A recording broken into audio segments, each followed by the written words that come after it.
확인된 정보를 신속히 전합니다. 코로나19 11시 통합 뉴스를 시작하겠습니다. 오늘 0시 기준 국내 신규 확진자는 39명 늘어 누적 확진자 수는 13,551명으로 집계됐습니다. 해외 유입 사례는 28명으로 국내 발생 11명보다 많은데요. 국내 발생 11명은 23일 만에 최저입니다. 잠시 뒤 중앙재난안전대책본부의 브리핑이 있을 예정입니다. 먼저 박광식 의학 전문 기자와 함께 이야기 나누겠습니다. 자, 먼저 현황부터 정리해 볼까요? 네, 이제 국내 발생 신규 확진자 숫자가 크게 줄었습니다. 11명으로 집계되고 있고요. 네. 해외 유입 사례가 28명을 확인돼서 지금까지 국내 누적 확진자 숫자는 13,551명입니다.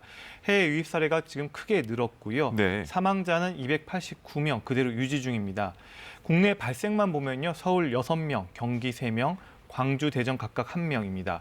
광주 지역 확산세가 우려됐는데 처음에는 초반에는 거리두기 2단계로 올린 뒤에요. 그렇군요. 확실히 억제되는 효과가 있는 것으로 지금 보입니다. 네, 알겠습니다.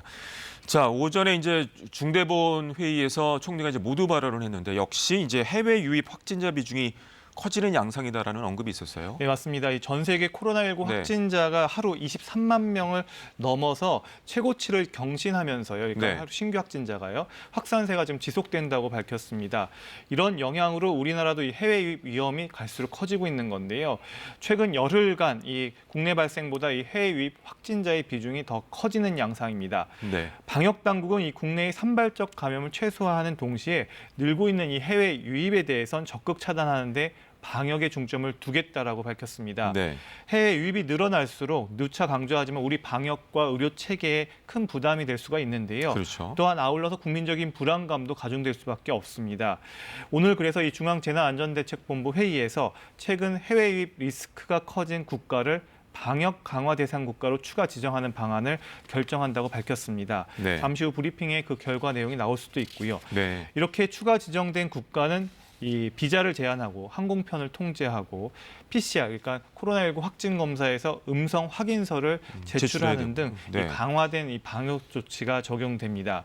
또 최근 빈발하고 있는 외국인 교대 이 선원을 통한 해외 유입에 대해서도 관리를 강화하겠다고 밝혔는데요. 네. 이 선원 교대의 이 목적의 입국자에 대해서는 무사증 입국 제도를 잠정 정지하고 PCR 음성 확인서 제출도 의무화하겠다고 밝혔습니다. 알겠습니다. 자, 현장 브리핑이 시작이 될 것 같습니다. 현장으로 가겠습니다. 수어 통역이 제공됩니다. 먼저 손영래 전략기획반장이 코로나19 대응 방안 등을 설명하겠습니다. 예, 7월 15일 수요일 정례 브리핑을 시작하겠습니다. 7월 15일 0시 기준으로 국내 발생한 신규 확진 환자는 11명이고 해외 유입 사례는 28명입니다. 확진 환자는 총 13,551명이고 현재 914명의 환자가 치료를 받고 있습니다. 어제 사망하신 분은 없었으며 지금까지 사망하신 분은 총 289분입니다. 오늘 정세균 국무총리 주재로 열린 중대본 회의에서는 방역 강화 대상 국가 추가 지정과 교대 선언 관리 강화 방안, 코로나19 외 감염병 해외 발생 동향 등을 논의하였습니다. 정세균 총리는 최근 해외 유입 확진자 비중이 커짐에 따라 해외로부터 감염병 유입을 적극적으로 차단하기 위한 노력이 필요함을 강조하였으며 방역 강화 대상 국가의 추가 지정과 외국인 교대 선언 관리 강화 등의 조치가 신속히 시행되도록 만전을 기해 줄 것을 당부하였습니다. 최근 일주일 동안 국내 환자 발생은 줄어드는 양상입니다.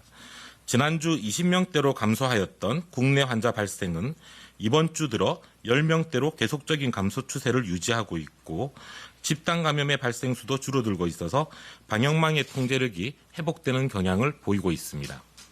지역별로도 수도권 확진자는 하루 10명대로 안정화되는 추세를 보여주고 있으며 대전과 광주도 환자 발생이 크게 감소하고 있는 상황입니다. 특히 광주 지역의 이동량을 살펴보면 7월 2일 사회적 거리두기를 2단계로 상향한 이후 시민들의 이동이 상당히 줄어든 것으로 분석되고 있습니다. 거리두기 단계 격상 후 일주일 동안의 이동량은 직전 일주일 대비 24.1% 감소하였으며 지난 일요일 7월 12일은 격상 직전일인 7월 1일과 비교할 때 42.0% 감소하였습니다. 모임과 외출을 자제해 주신 광주 지역 주민 여러분들의 협조가 효과를 나타내며 환자 수 감소로 이어지고 있는 것으로 생각됩니다. 지역별로 확산 속도가 둔화되고 조금씩 통제되거나 관리되는 상황으로 나아지고 있으나 언제든 집단 감염이 발생할 수 있다는 점에서 아직 안심할 상황은 아닙니다. 이에 광주시는 당초 7월 15일 종료 예정이었던 사회적 거리두기 2단계 조치를 7월 29일까지로 2주 연장하였습니다. 그동안 적극적으로 협력해 주신 지역 주민 여러분께 감사드리며 소모임 등을 통한 연쇄적인 감염 확산 양상을 볼 때 발생 초기에 확산 속도를 확실히 늦추는 것이 중요함을 이해해 주시고 조금 더 동참할 것을 부탁드립니다. 정부는 국민이 방역의 주체가 되어 코로나19 확산 감염을 일으킬 수 있는 생활 속 위험 요소를 신고하거나 감염 확산을 차단하기 위한 아이디어를 제안할 수 있도록 코로나19 안전신문고를 운영하고 있습니다. 7월 1일부터 14일까지 총 842건의 위반 사례 신고와 제안을 해주셨으며 421건 50%를 처리 완료하였고 421건을 현재 처리 중에 있습니다. 이 중 방역수칙 위반, 행정조치 위반 등의 신고에 대해서는 사실 확인을 거쳐 조치할 예정이고 집단 감염의 우려가 있다고 신고된 시설에 대해서도 위험도를 평가하여 후속 조치를 실시할 계획입니다. 이런 일환으로 실내 운동시설에 대하여 행정안전부는 특별기획점검을 실시하였고 점검 결과 여러 문제점을 발견하여 개선 조치를 취하고 있습니다. 태권도, 합기도 등 운동시설이나 줌바, 스피닝 등의 경우에는 방역수칙이 잘 준수되고 있으나 헬스, PT 등에서는 집중 이용 시간인 저녁 시간에 거리두기와 마스크 착용이 미흡한 것으로 나타나고 있습니다. 이런 결과에 따라 각 지자체가 헬스장 등에 대해 저녁 시간대에 집중적인 점검을 하고 특히 체육시설이 밀집된 상가의 소독과 방역 체계도 개선하도록 정기적인 합동점검을 실시하도록 하였습니다. 이와 함께 6월 23일 고위험시설로 지정된 방문 판매업, 뷔페 음식점, 300인 이상 대형 학원, 유통물류센터 등 4종 고위험시설의 전자출입 명부 계도 기간이 7월 14일자로 종료됨에 따라 오늘부터는 미준수 시설에 대하여 시정명령과 집합금지 등 행정조치를 취하도록 할 계획입니다. 7월 14일 기준 전자출입명부 도입시설은 전국적으로 약 12만 6천 개이며 이 중 약 1,898만 건이 이용되었습니다. 의무시설은 9만 6,805개소가 등록을 완료하여 1,509만 건을 이용한 바 있습니다. 세계적으로 코로나19가 계속 확산됨에 따라 해외 유입을 통한 확진 환자 발생이 증가하고 있습니다. 정부는 코로나19 감염 위험도 평가를 통해 7월 20일부터 방역 강화 대상 국가를 현재 4개국에서 6개국으로 확대하기로 하였습니다. 이번에 방역 강화 대상 국가로 추가된 국가도 기존에 적용되던 조치 사항이 동일하게 적용됩니다. 이에 따라 7월 20일부터는 이들 2개국에 대해서도 비자와 항공편이 제한되고 특히 항공권 발권과 입국 시에 출발일 기준으로 48시간 이내 발급한 PCR 음성 확인서 제출을 의무화하게 됩니다. 또한 국내로 들어오는 정기 항공편의 좌석 점유율을 60% 이하로 제한하여 운영해야 합니다. 이와 함께 항공기로 입국하는 외국인 선원에 대한 입국 절차와 방역 조치도 강화됩니다. 그동안 원양어선이나 유조선 등의 선박을 운항하는 선원과 교대하기 위하여 항공기로 입국하는 선원의 경우에는 외국인은 비자를 발급받지 않고 입국이 가능했습니다. 이제 7월 24일부터는 이들 교대 선원 목적의 비자에 대해서도 비자를 발급받아야 되며 출발일 기준 48시간 이내 발급된 PCR 음성 확인서도 의무적으로 제출해야 됩니다. 이는 사증 면제 협정과 무사증 합의국 21개국을 제외한 모든 나라에 적용되며 실질적으로는 국내에 교대 목적으로 들어오는 거의 모든 외국인 선원에 해당하게 되는 조치입니다. 증가하는 해외 입국 확진자에 대응하여 정부는 개방성 원칙은 존중하면서도 철저한 검역과 격리를 통해 지역사회 감염을 차단하는 조치를 계속해 나가겠습니다. 해외 입국자가 증가함에 따라 임시생활시설을 확대할 필요성이 계속 생겨나고 있습니다. 현재 8개소의 해외 입국자 임시생활시설과 2개소의 외국인 선원 전용 임시생활시설을 운영하고 있습니다. 임시생활시설의 입소자는 외부와 철저하게 격리되며 검사 결과 음성인 경우에만 격리 해제가 가능합니다. 또한 지금까지 시설 운영 인력이나 지역사회 내에서의 감염은 단 한 건도 발생하지 않았습니다. 임시생활시설은 우리 국민을 감염병으로부터 안전하게 보호하기 위해 꼭 필요한 시설인 만큼 임시생활시설의 지정과 운영에 대하여 지역 주민 여러분들의 협조를 간곡히 부탁드립니다. 정부도 임시생활시설 관리를 철저히 하고 해외의 상황을 예의주시하여 필요한 시기에 적절한 조치를 취하도록 하겠습니다. 생활과 방역을 함께 해오는 동안 방역당국의 많은 요청에 동참해 주시고 자발적으로 생활 속 방역을 실천해 주고 계신 국민들께 진심으로 감사드립니다. 지난 6개월간의 경험으로 코로나19에 효과적으로 대응하기 위해서는 나 혼자가 아니라 우리 모두가 함께 해야 한다는 점을 이제 우리 모두 깨닫고 있습니다. 일상 속에서 방역수칙을 준수하시는 국민들과 현장에서 헌신하고 고생하시는 의료진들, 그리고 방역당국이 힘을 모을 때 우리 모두의 건강과 안전을 지킬 수 있을 것입니다. 국내 환자 발생이 현재 감소하고 있으나 지금 좀 더 확실히 감염 확산을 차단하는 것이 중요합니다. 자칫 방심하면 일부 환자가 다중이용시설의 집단 감염을 야기하고 다시 수많은 N차 감염과 집단 감염을 연쇄적으로 일으킬 수 있다는 점을 그간의 경험으로 모두 알고 계실 것입니다. 방역당국은 한치도 방심하지 않고 최선의 방역정책을 수립하고 집행하기 위해 노력하겠습니다. 국민 여러분들께서도 실내 마스크 착용, 거리 두기 등 방역수칙을 준수하며 방역당국과 함께 힘을 모아주실 것을 부탁드립니다. 이상입니다. 네, 지금부터 질의응답 시간. 중앙재난안전대책본부의 브리핑 들으셨습니다. 이어지는 질의응답은 KBS 유튜브 라이브를 통해 보실 수 있습니다. 다시 박광식 의학전문기자와 함께 브리핑 내용 정리해 보도록 하겠습니다. 자, 현 상황에 대한 평가가 있었는데 수도권과 광주, 대전 같은 경우는 이제 안정화 단계다라는 평가가 있었네요. 네, 일단 네. 국내 발생 환자 수가 크게 줄었습니다. 그렇기 때문에 네. 지금 방역 당국의 위험도 평가가 많이 낮아졌다고 얘기를 한 네. 거고요.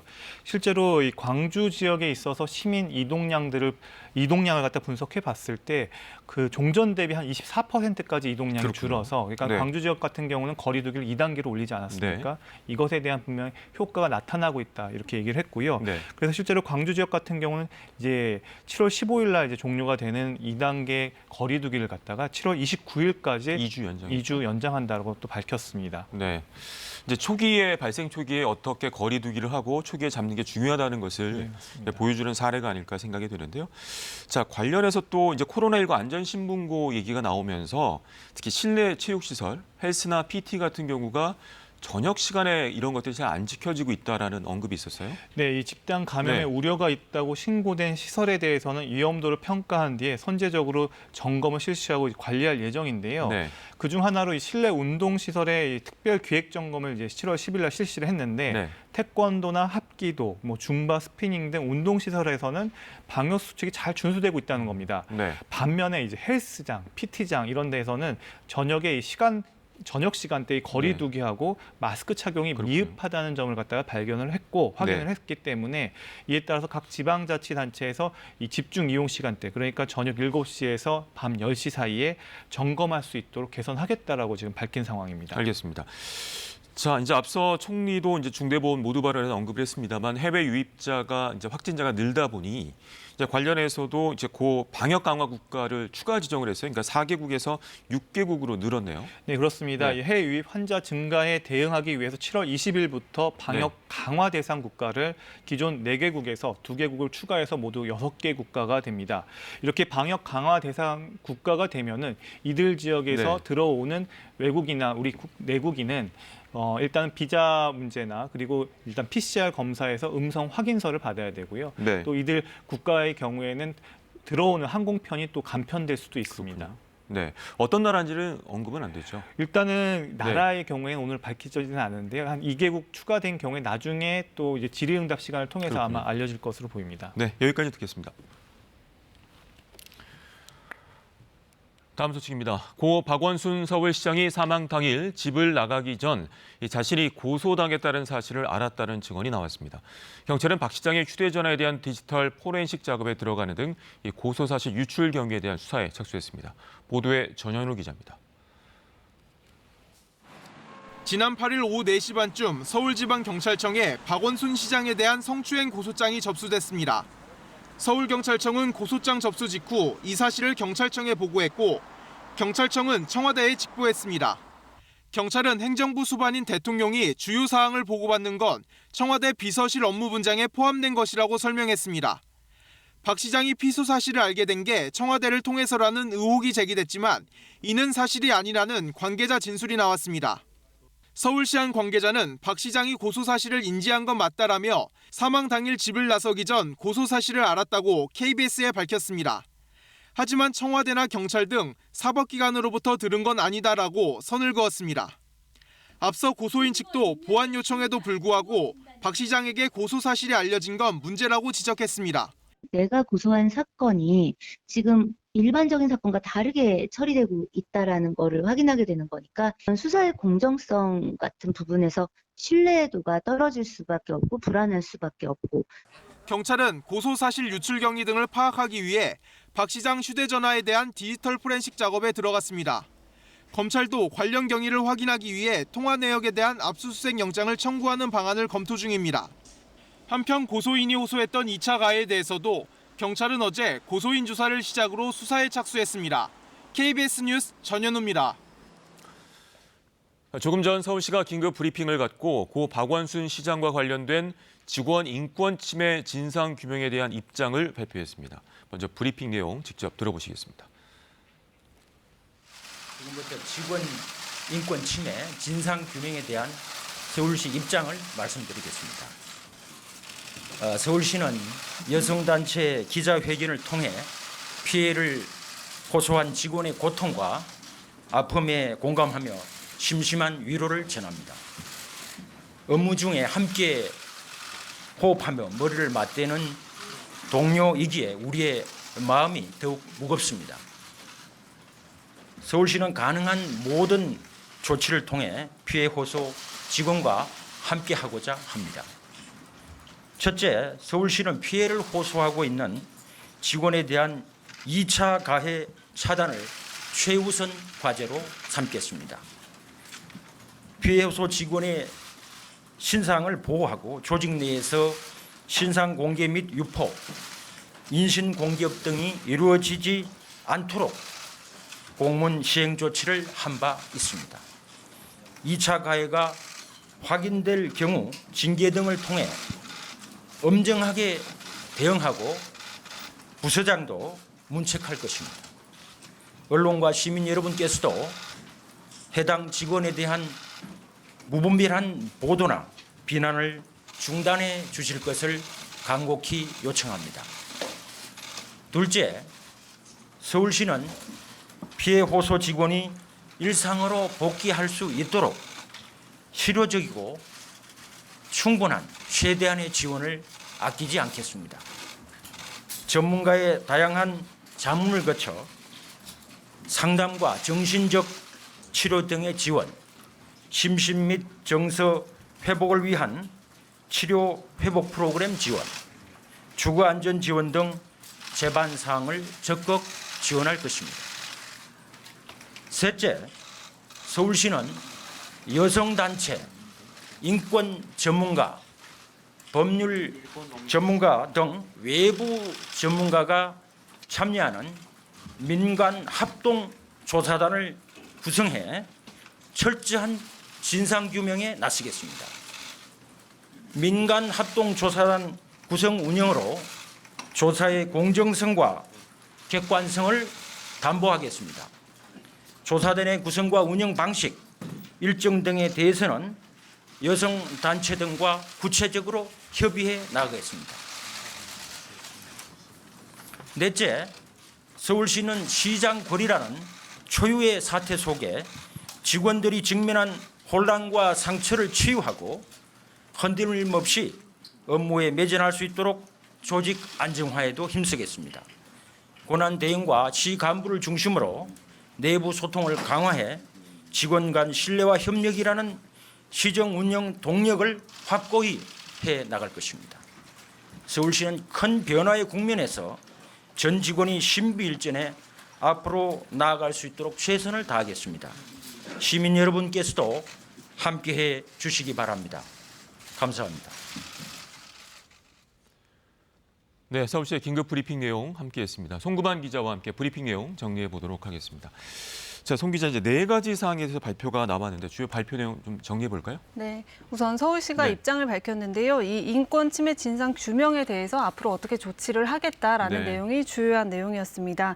우선 2차 가해 차단을 최우선 과제로 삼겠다라고 했는데요. 네. 지금 피해 여성에 대해서 계속 언론 보도가 추측성 보도도 나오고 있다라고 그렇죠. 얘기를 하면서 네. 2차 가해가 확인될 경우에는 징계 등을 통해서 엄정하게 대응을 하고 네. 부서장도 문책을 하겠다 이런 내용이 있었습니다. 그리고 피해 호소 직원에 대해서 지원을 하겠다는 내용이 있었고요. 또 민관 합동조사단을 구성해서 진상규명에 나서겠다라는 내용이 있었습니다. 여성단체와 인권 전문가 그리고 법률 전문가 등 외부 전문가들이 참여하는 그 네. 조직을 구성을 하겠다라고 얘기를 했고요. 그리고 여성단체 등과 구체적으로 일정과 운영 방식은 합의를 해 나가겠다 이렇게 이야기를 했습니다. 그리고 조직 안정화에도 힘쓰겠다라는 것이 입장문의 내용이 담겼습니다. 알겠습니다. 자, 관련해서 고 박원순 시장의 그 성추행 의혹에 대한 쟁점 어떤 게 있습니까? 네, 우선은 가장 네. 본질적인 것은 어떤 사실이 있었는지에 대한 사실 것입니다. 확인이군요. 네. 네, 질의응답 과정에서도 지금 그 내용에 대한 게 있었는데요. 우선 서울시는 이 내용에 대해서 공식적으로는 접수된 사실이 없기 때문에 진상규명 조사단을 꾸려서 조사를 철저히 해 나가겠다 이런 입장을 밝혔고요. 네. 그리고 그 고소가 접수된 시간은 8일이었고 또 네. 9일에 실종 신고가 접수가 되고 10일 자정쯤에 사망한 이런 일련의 사건이 있었는데 그에 대해서 어떻게 보고가 전달이 되었는지도 지금 쟁점입니다. 그렇죠. 이에 대해서 서울시도 좀 조사를 해 나가겠다. 그리고 우선 피해 직원과 접촉을 한 적은 서울시는 없다라고 했는데 네. 이것도 좀 추가로 조사 내용이 밝혀질 것으로 보입니다. 알겠습니다. 자, 피해 직원도 이제 기자회견을 했는데 그 당시에 서울시가 사실을 알고도 묵인했다고 주장을 했어요. 네, 그렇습니다. 네. 고 박원순 시장의 발인과 연결식이 치러졌던 13일에 변호인 네. 측에서 여성단체와 함께 기자회견을 했는데요. 우선 2017년에 4년 동안 비서실 관련 근무를 했고 그 후에도 근무하지 않은 기간에도 피해를 당했다라는 것이 주장이었는데요. 그 관련해서 피해자 측이 동료 비서관 등에 좀 피해 사실을 전했다. 하지만 서울시가 이를 알고도 묵인했다라는 그렇군요. 주장이 담겼습니다. 네. 이에 대해서 서울시도 지금 관련 내용을 좀 파악해 보겠다라고 이야기를 했고요. 네, 구체적인 내용은 좀 지켜봐야 할 것 같습니다. 네. 그럼 향후에 추가로 어떤 조사가 이루어지나요? 네, 그렇습니다. 서울시가 오늘 입장문을 냈지만 그 사실관계에 대해서 파악된 내용은 아직 전해지지가 않고 있습니다. 그래서 서울시가 우선 가능한 한 모든 조치를 통해서 피해 호소 직원과 함께 하겠다라고 하면서 진상 규명을 하겠다라고 했기 때문에 네, 그에 대해서 좀 더 진척이 있을 것 같고요. 또 경찰 쪽에서는 성추행 의혹과 관련해서는 피고소인이 사망을 했기 때문에 공소권이 없음으로 종결이 됐습니다. 하지만 사망 사건에 대해서는 폰을 포렌식하고 있기 때문에 추가로 조사 내용이 전달될 것으로 보입니다. 네, 여기까지 듣겠습니다. 네. 다음 소식입니다. 코로나19로 인한 고용시장 어려움이 이어지고 있습니다. 지난달 6월 취업자 수가 35만 명 넘게 줄어 3월부터 시작된 취업자 감소 흐름이 넉 달째 이어졌습니다. 보도에 박예원 기자입니다. 통계청이 발표한 6월 고용 동향을 보면 지난달 취업자 수는 2,705만 5천 명으로 1년 전 같은 달보다 35만 2천 명 줄었습니다. 3월 이후로 넉 달 연속 감소 기록입니다. 넉 달 동안 계속 취업자 수가 줄어든 건 글로벌 금융위기 영향을 받았던 2009년 10월에서 2010년 1월 기간 이후 약 10년 만입니다.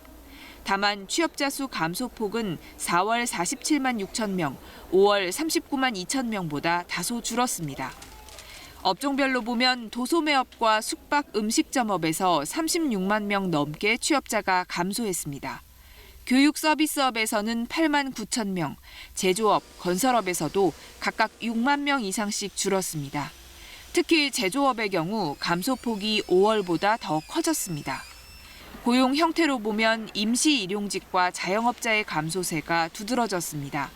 임시일용직의 경우 취업자 수가 49만 4천 명 줄었고 자영업자를 포함하는 비임금 근로자 수도 20만 명 넘게 감소했지만 상용 근로자는 34만 9천 명 늘었습니다. 연령대별로 보면 60세 이상에서는 취업자 수가 늘었지만 나머지 전 연령대에서 감소했습니다. 15세 이상 고용률은 60.4%, 청년층 고용률이 1.2%포인트 하락한 42%로 나타났고, 특히 20대 고용률 감소폭이 2.5%포인트로 전 연령대 가운데 가장 컸습니다.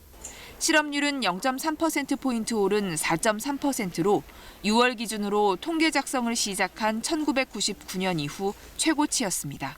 KBS 뉴스 박예원입니다. 고 백선엽 장군이 오늘 국립대전현충원에서 영면에 들어갑니다. 오늘 아침 서울 아산병원에서 연결식이 엄수됐고 이제 안장식을 앞둔 상황인데요. 취재기자 연결합니다. 자, 강푸른 기자, 안장식이 시작이 됐습니까? 네, 안장식은 잠시 뒤 11시 30분 국립대전현충원 장군 익묘역에서 거행됩니다. 고 백선엽 장군의 운구차도 곧 묘역에 도착할 예정인데요. 앞서 서울 아산병원에서 열린 연결식은 아침 7시 반부터 약 1시간가량 엄수됐습니다. 정경두 국방부 장관과 로버트 에이브럼스 한미연합사령관, 민홍철 국방위원장과 김종인 통합당 비대위원장 등 전계 인사와 예비역 장성 등이 참석했습니다.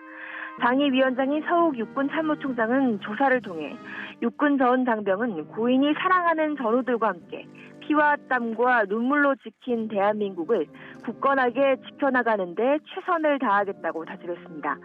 6.25 전쟁 당시 세운 공로로 한국군 최초 대장에 오른 백선엽 장군은 6.25 전쟁 당시 착용했던 전투복과 같은 모양 전투복을 수의로 입었습니다. 안장식에선 전사한 전우들과 함께하고 싶다는 고인의 유지에 따라 백 장군이 꼽은 6.25 전쟁 당시 8대 격전지 흙을 묘역에 뿌릴 예정입니다. 한편 대전현충원 앞에선 백 장군의 안장을 반대하는 시민단체들의 기자회견과 보수단체의 추모식이 열리기도 했습니다. 지금까지 KBS 뉴스 강푸른입니다. 코로나19 미국 상황 알아보겠습니다. 미국 37개 주에서 확진자가 늘고 있습니다. 확진자는 340만 명을 넘어섰는데요. 확진자가 폭증하는 주들은 다시 봉쇄에 들어가 있습니다. 워싱턴 김웅규 특파원이 보도합니다. 미 질병통제예방센터 레드필드 국장은 이번 가을과 겨울 미 역사상 가장 어려운 시기가 될 것이라고 예측했습니다. 그 시기가 더 일찍 온 것 같습니다. 피해가 큰 플로리다주는 하루 사망자가 132명 나왔습니다. 주 최고 기록입니다. 309개 병원 가운데 48개 병원 집중치료실이 다 찼습니다. 다른 병원들도 집중치료시설이 몇 개 남지 않았습니다. 이 지역 감염 전문가는 5달 전 중국 우한의 모습을 이곳 마이애미에서 보고 있다고 한탄했습니다. 코로나 확진 비율이 20%가 넘는 애리조나주도 집중치료실 90%가 환자로 찼습니다. 미국의 평균 확진 비율은 9.4%입니다. 조심스럽게 경제 재개에 나섰던 캘리포니아주는 다시 봉쇄로 돌아섰습니다. Restaurants, wineries, tasting rooms, movie theaters, family entertainment centers, zoos and museums, card rooms, and the shuttering of all bars. 텍사스, 플로리다, 오레곤, 사우스캐롤라이나주 등이 일부 혹은 대부분 봉쇄에 나섰습니다. 감염병 전문가 파우치 박사는 젊은이들의 감염 문제를 위험 요소로 꼽았습니다.